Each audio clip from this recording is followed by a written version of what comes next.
Le War Heritage Institute commémorait ce dimanche le 73e anniversaire de la libération des camps de concentration et la mémoire des résistantes et des résistants de Belgique qui ont donné leur vie pour la patrie et la liberté du pays durant les deux guerres.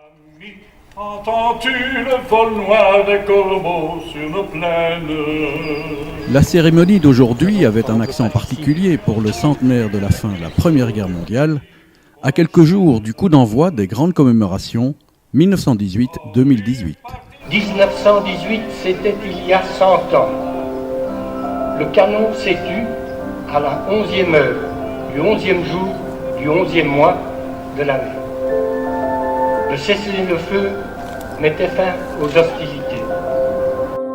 Les prisonniers politiques sont nombreux dans le monde et partout, ce qui prouve, si c'était encore nécessaire, que les valeurs pour lesquelles les prisonniers politiques qui sont morts et qui sont enterrés ici et ailleurs, pour lesquelles ils ont combattu, sont toujours d'actualité. La liberté, la démocratie, le sens de la justice, l'égalité entre les êtres humains, toutes ces valeurs qui ont fait la résistance, qui ont permis la victoire sur l'Allemagne nazie, sont à mon sens plus que jamais nécessaires. Et c'est d'ailleurs une de nos missions en tant que War Heritage Institute de transmettre la mémoire de ces sacrifices qui ont été consentis et de rappeler aux jeunes générations et aux autres d'ailleurs que la liberté dont nous jouissons aujourd'hui n'est pas le fruit du hasard et le fruit d'une lutte, d'une résistance menée par nos anciens et que la paix et la liberté ne sont jamais définitivement acquises.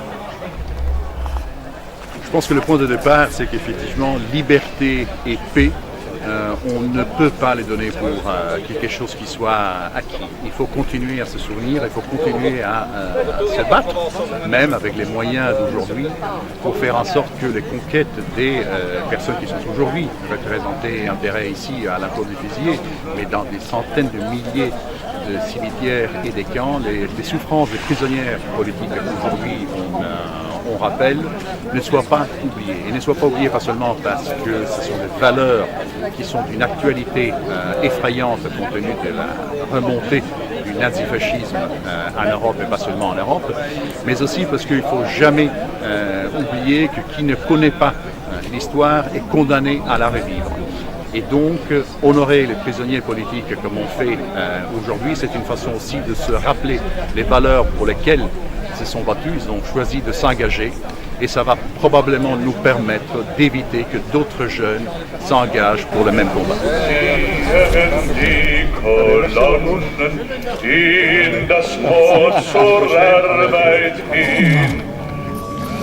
On a survécu, on a eu de la chance. J'avais 17 ans, j'étais un gamin, je ne réalisais pas le danger que l'on pouvait avoir. Sabotage de Watchman-Fear, sabotage des véhicules de la Gestapo à XL, on ne réalisait pas. Et pourtant, quand je suis rentré du garage, enfin du sabotage après le garage, mes parents m'ont dit « Mais d'où tu viens ?» Mes chaussures étaient imprégnées d'essence et ça, pendant la guerre, évidemment, ça sentait fort. Hein? Mais ils ne savaient pas ce que je faisais. Nous, on voyait une chose, la Belgique, c'est tout.